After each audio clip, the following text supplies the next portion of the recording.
What's going on? It is time. It is time indeed to talk about my favorite game of all time, God of War Ragnarok.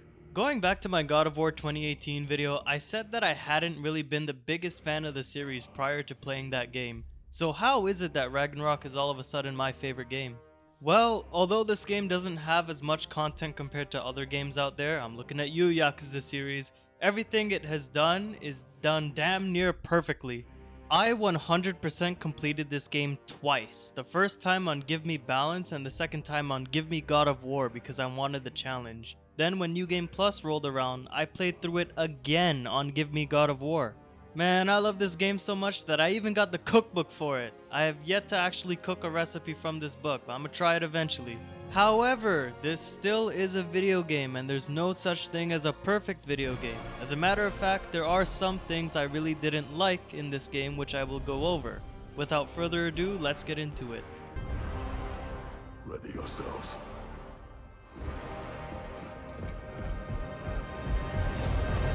Now, you know I'm a sucker for emotionally compelling stories, and that's exactly what we got in this game. Similar to the last game, every character has a purpose and we get to experience their development throughout the story, some more than others. We also got several callbacks to the previous game. You are not ready. I was the one who was not ready. Do not be sorry. Be better. Don't be sorry, Father. Be better. We must be better. Today, we will be better. I also mentioned in my God of War 2018 video that every character is obsessed with prophecy. Everyone tries their absolute hardest to defy fate and prophecy, except for the bald man himself who thinks that prophecy is just a scam. He literally says this to Atreus. Fate only binds you if you let it.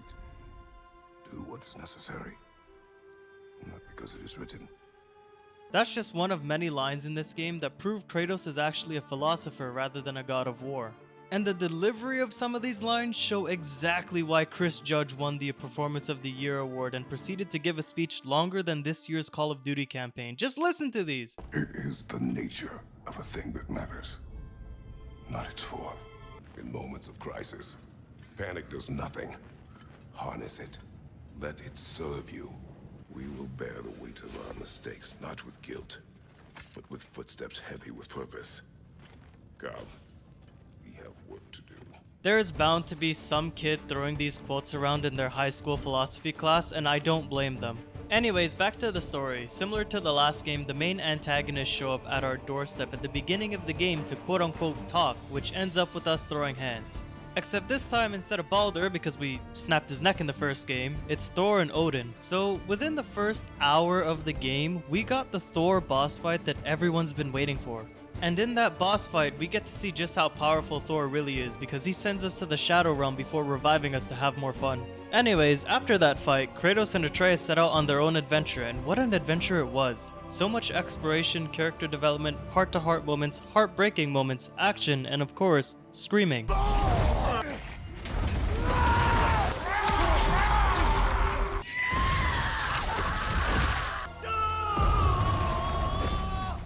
To make sure I don't spend an hour talking about the story because there's so much going on, I'll do my best not to talk much about it.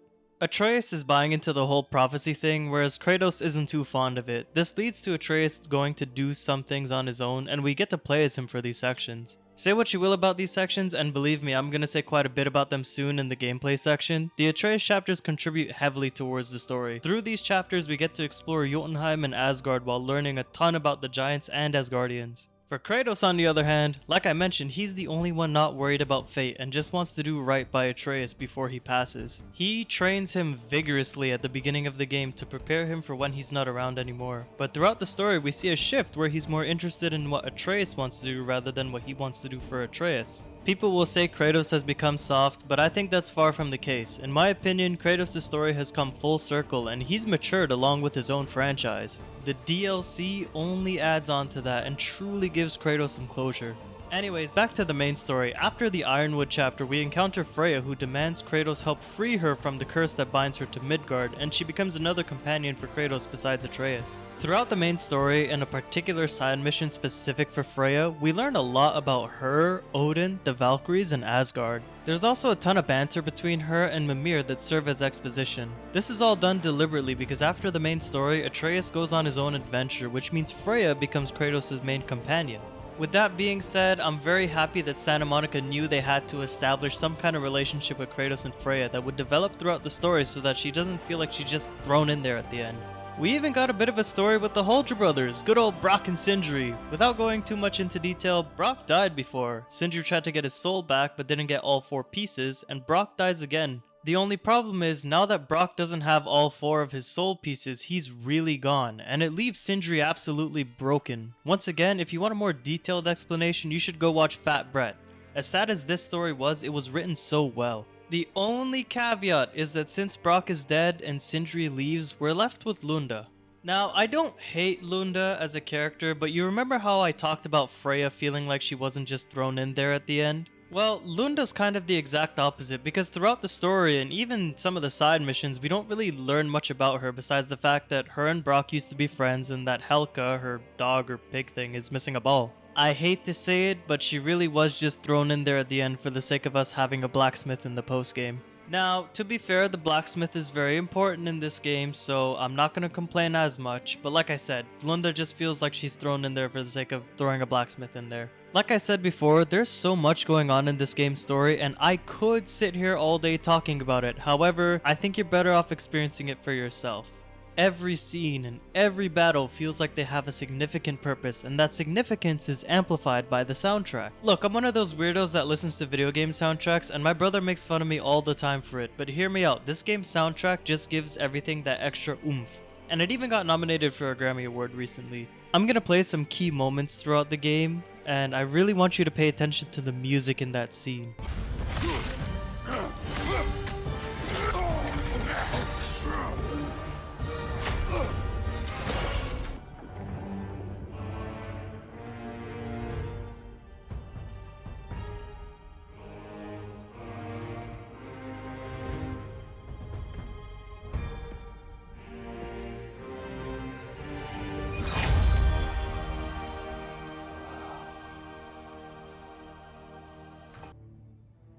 Loki will go.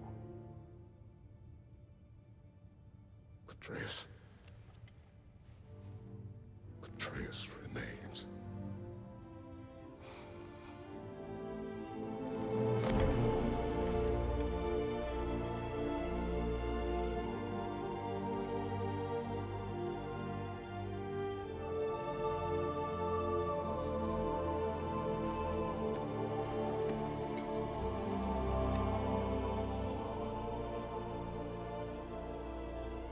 Take care of everyone.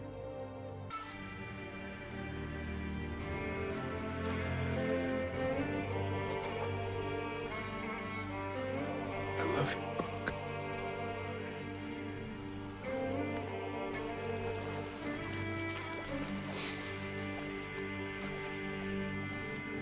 See, the music just makes it so much better. Could you imagine that scene or those moments without any kind of music? That's why I'll never understand people that play games with the music volume turned all the way to 0. There are so many moments, scenes, battles, whatever you want to call it, where the music just amplifies it and it feels dull without it. I haven't even gotten into the gameplay yet, but fear not because I'm about to.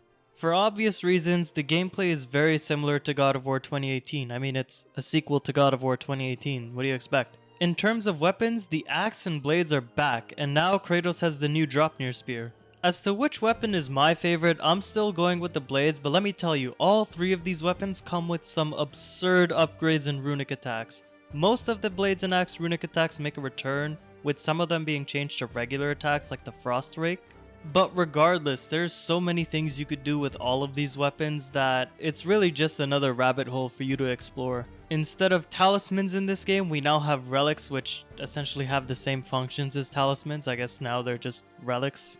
And there's also new shields in the game with different functionalities. Yes, you can still block and parry with all of them, but the new shields have unique abilities. My personal favorite is the Shatterstar shield because it's incredibly broken and you need it to spam spear throws. But there are shields for all kinds of playstyles, which I found interesting, and I actually tried out all of the different shields before making the conclusion that the overpowered one is my favorite. I can't believe I didn't mention this in my God of War 2018 video, but there's status effects in this game. There's burn, frost, shock, poison, blinding, although I don't even know, can you blind enemies in this game? I'm not sure.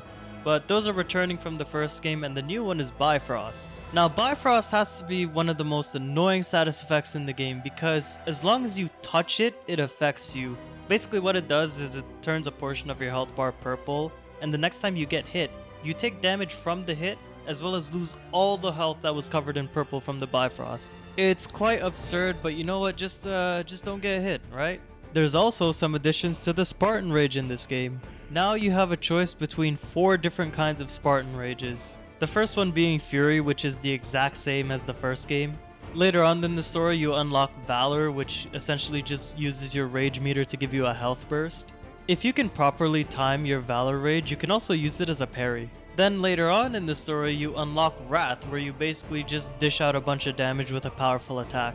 And recently added in the DLC, I can't believe they did this, but you have the Legacy Spartan Rage, where Kratos uses the Blade of Olympus. Keep in mind, I didn't play the original game set in Greece, yet I was still excited to see the Blade of Olympus make a return. Just like the last game, there's a whole rabbit hole for combat, like I was mentioning earlier with the weapons, and to save us both some time, I'm going to tell you to just watch Gamebreaker God because he will show you just how deep the rabbit hole can go. Also, like the last game, the weapons and armor have levels associated with them and can be upgraded to level 9 in the base game and level 10 in New Game Plus. However, unlike the last game, every piece of armor this time can be leveled all the way up to max level. This is a nice change which increases the possibilities for build crafting, but also makes the game more replayable. That is, unless you just use the Berserker chest armor and obliterate everything. A new addition to this game is the Amulet of Yggdrasil, which replaces armor enchantments. The fully upgraded amulet can have up to 9 enchantments on it. Now, a good amount of the enchantments in the game are tied to a specific realm, and you need to put 3 enchantments from that realm on your amulet to get a bonus perk. For example, in this clip here, I have the Jotunheim one. And as you can see, since I have 3 Jotunheim enchantments on my amulet, I get a bonus perk. So basically, there's a lot of customization in this game. Some might even argue it's too much.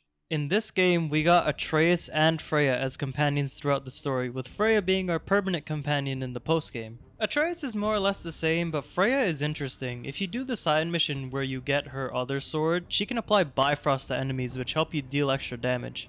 And in this game, we substitute the light and shock arrows for sonic and sigil arrows. They're both useful in combat, and you can make builds that complement them. Additionally, for certain encounters, you have to use a certain type of arrow, which is a step up from the last game. I know it's not the greatest segue, but while on the topic of Atreus, we get to play as him for a bit in the game's story. Now, his gameplay is drastically different from Kratos, and it's honestly what I imagined a Hawkeye game would be like, because Atreus has a bow and arrow. He can block and parry just like his dad, and he's even got his own runic attacks that you unlock throughout his missions by opening chests. On top of that, he's even got his own Spartan Rage where he turns into a wolf.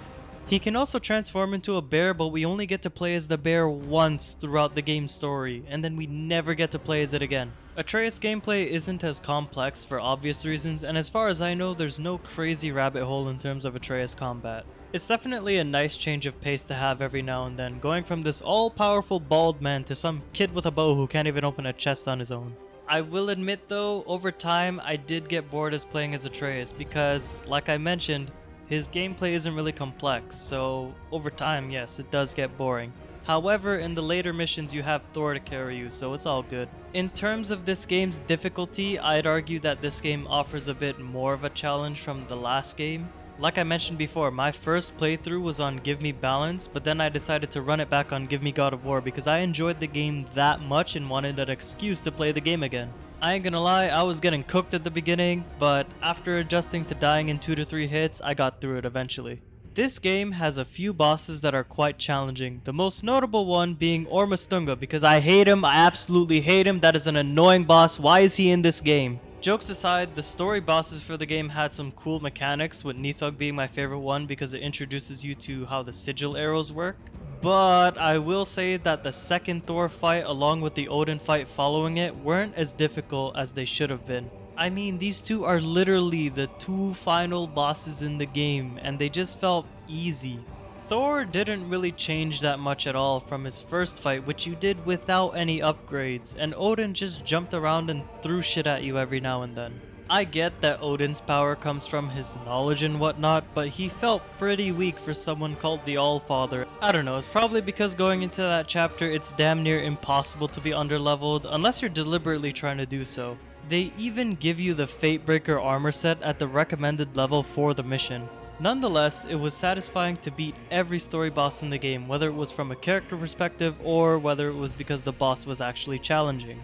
As for non-story bosses, besides Ormastungo, who's just really annoying, I'd say there's some variety here. There's quite a few returning boss enemies from the last game, such as Travelers, Trolls, and Elves. However, I really like the new additions of Centaurs, Dragons, Drakes, and Drakes. Now I know what you're gonna say, oh well, you know, the elves in the first game were dark elves and these are light elves. Well, you know what, at the end of the day, the elves are just annoying to deal with in general. But the dragon boss fights that take place in the post game are really cool. Instead of Valkyries, now we have the Berserkers as endgame bosses, and similar to the Valkyries, they all have similar movesets with 1 or 2 additional moves for each one. On top of that, there's also one Berserker fight where you fight 2 Berserkers at once, and another fight where you go against 3 at once. Although 2 of them share a health bar, so do what you will with that information. At first it seems overwhelming, but then you discover that you can just make some really overpowered builds and handle each fight with ease. And just like Sigrun in the last game, once you beat all of the Berserkers, you fight the Berserker King, Hrolf.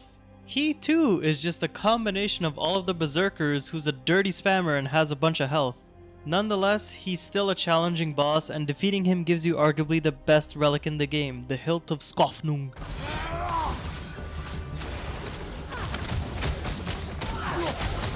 Now this game does something different from the first one. We get not only one extremely challenging endgame boss, but rather 2. I'm of course referring to the new Valkyrie Queen Gná, or Na, or however you pronounce that. She's got a personal connection to Freya, which we hear in certain pieces of dialogue at the end of the story, as well as during the fight. And let me tell you, that's a fight! Because she's very similar to Sigrun, but has some new attacks which can be countered using a particular arrow. And we can't forget that she loves to use that Bifrost, which I absolutely hate. So basically, she's just a better Sigrun, but at the end of the day, they're both frauds because the real Valkyrie Queen is Freya. Regardless, the boss fights in general for this game are more polished from the first one, which is expected, I know, but we've been disappointed with other sequels before. Another great thing about this game is just how much more you can explore compared to the previous game. Besides Asgard, which got destroyed by the end of the story, you can explore every realm now. I'll admit, Helheim and Jotunheim don't really have much to do, Niflheim only has the training grounds, and Muspelheim has the trials. But Midgard, Svartalfheim, Alfheim, and Vanaheim have lots of exploring to do. There's a bunch of collectibles, bosses, and side missions which make these realms worth exploring. I highly recommend you 100% the game because everything is worth experiencing. It's also basically what you need in order to get the platinum for the game.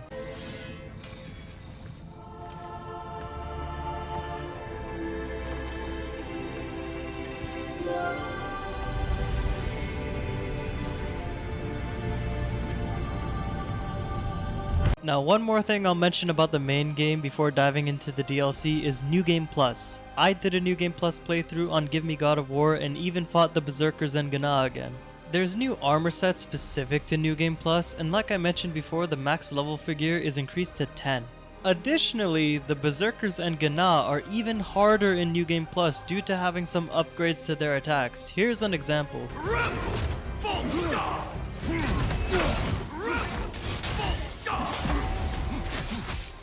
However, I will point out one big flaw with New Game Plus, and that's them Atreus missions. I don't hate the Atreus missions, but the problem here is that Atreus gets absolutely nothing new. Nothing, seriously, no new gear, no upgrades, we don't even get the option to choose the bear for Spartan Rage, it's ridiculous. I get that you only play as him for a few chapters and you can't play as him after the main story outside of the Niflheim training grounds, but keep in mind that these Atreus chapters are long. Especially the Ironwood chapter, which is like 3 chapters in one. Like, is there really a need for me to go picking fruits again? The Gryla boss fight was okay, but then afterwards you gotta go into a cave and collect stuff for a painting? I don't know. Best believe I do not look forward to seeing Yala every time I play New Game Plus. But I digress. No game is without flaws, and God of War Ragnarok's flaws are most definitely outweighed by everything that makes the game good. And that seems to be the general consensus since this game swept the board for last year's Game Awards, but they missed the dunk for Game of the Year because Elden Ring was the definitive game for 2022. Oh please, call him. I want him to be there when I win Game of the Year. Y'all forget that I had the world in the chokehold for 6 months. Despite it not winning Game of the Year, despite the Atreus missions in New Game Plus serving no purpose, and the 2 final boss fights in the story being a bit underwhelming, I absolutely love this game and this franchise as a whole now. Santa Monica Studio really went above and beyond with this game, and I think I speak for many people when I say that it was worth waiting 4 years for this game after God of War 2018. So now, let's fast forward to the 2023 Game Awards where they announced the free DLC for this game, God of War Ragnarok Valhalla. Now when I saw the trailer, I was hyped, and when I finally logged in to play the game, this was my genuine reaction. Here's the thing though, I wasn't aware that this was a roguelike game, nor have I ever played a game of this genre. Needless to say, the first couple of runs I did were rather nerve-wracking, knowing the fact that if I died, I had to restart from the beginning. Luckily, you can upgrade your stats as well as unlock some additional bonuses which makes future runs easier.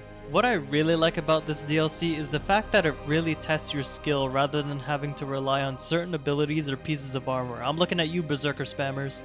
There is an RNG element to it, but for the most part it's very bare bones combat. On top of that, despite it being short, not only is it longer than this year's Call of Duty campaign, but the story for Valhalla is a satisfying epilogue to the base game, and like I mentioned before, Kratos truly gets some closure.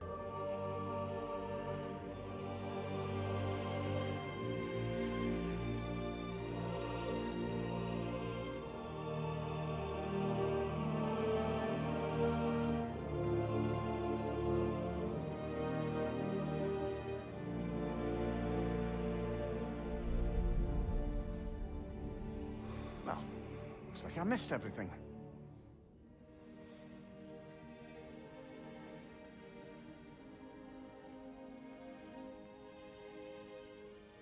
Did you find what you needed? Glad to hear it, brother. We're done here then, so, what now? No. I believe I would like to sit here for a while.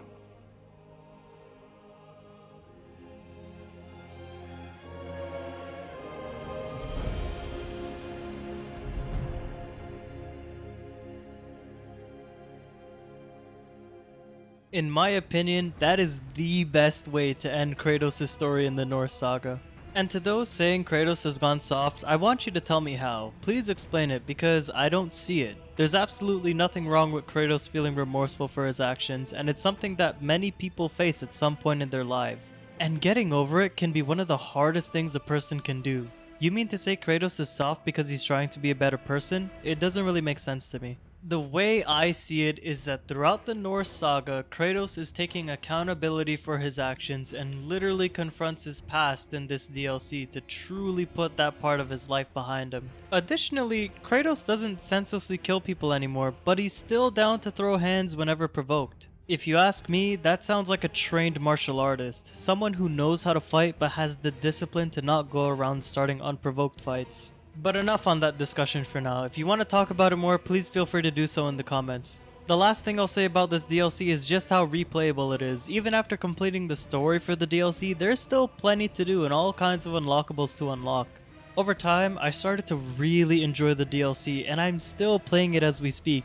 Each run is different, whether it be a different weapon path you choose, different runic attacks or perks you obtain, or different encounters you get thrown into. The whole dying, restarting your progress thing didn't bother me as much anymore because I knew that at the very least, each run I could get seals which I would use at the starting area for upgrades. The whole DLC is really about making progress, which multiple characters mention frequently. All of that self-reflection Kratos did made me self-reflect a bit, which resulted in my last video. You can't tell me this DLC isn't amazing. So just to recap, the Valhalla DLC is a roguelike gameplay experience that offers incredible amounts of replayability while also serving as, in my opinion, the perfect epilogue to the Norse saga, all while being free. What more can you ask for? Needless to say, Valhalla only adds on to the amazing experience that was the base game, and I think that when you put the base game and this DLC together, you get not only a fitting ending to the Norse saga, but dare I say a fitting end to the God of War franchise as a whole. Now just wait a minute, okay? Let me explain, alright? I promise, just listen. I genuinely don't see the reason for the series to continue. Like I mentioned before, Kratos' story has come full circle, and there wouldn't be a reason for him to travel to another mythology besides exploration. That doesn't mean I won't play the next game if they make one, because best believe opening weekend I will be. I just don't see a reason for them to make another one from a story context. Nonetheless, God of War Ragnarok gives us a bit of everything, a story that provides closure, characters that actually have character to them, improved combat and gear, more to explore, and is overall just an enjoyable gaming experience. Like I mentioned in the beginning, it's my all-time favorite game, at the time of me recording this video at least, and it's definitely something I'll be coming back to play every now and then. But that's gonna wrap up my review for God of War Ragnarok, if you even want to call it a review. I'm not gonna lie, I kinda just did a bunch of meat riding, but you know what, I don't care because I absolutely love this game. If you had the chance to play this game as well as the DLC, please let me know what you thought about it. As to whether or not my video has done this game justice, I do not know. But I have hope. I do have hope indeed that at the very least I've convinced someone to try this game, and if not, then you know, that's okay as well. As for what's coming next, well, let me show you something.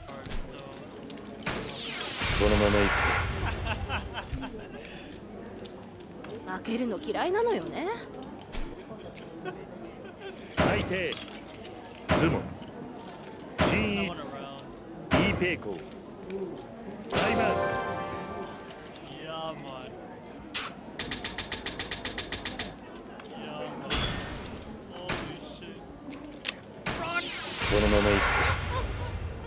Oh, this is the run, ladies and gentlemen. This is the run. Holy shit. I might actually do it. I might actually win a Mahjong game while recording. This is crazy. Holy shit, I did it!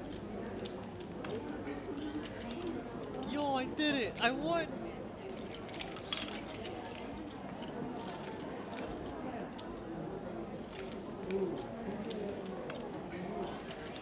Fuck, now I actually gotta make the Yakuza 0 video. That's right, ladies and gentlemen, I finally won a game of Mahjong, which means that my next video will be Yakuza 0. I cannot wait to start working on that one. For now, I hope you enjoyed the video, I hope that your holidays are going well and that you have a happy new year, and as always, I'll see you in the next one.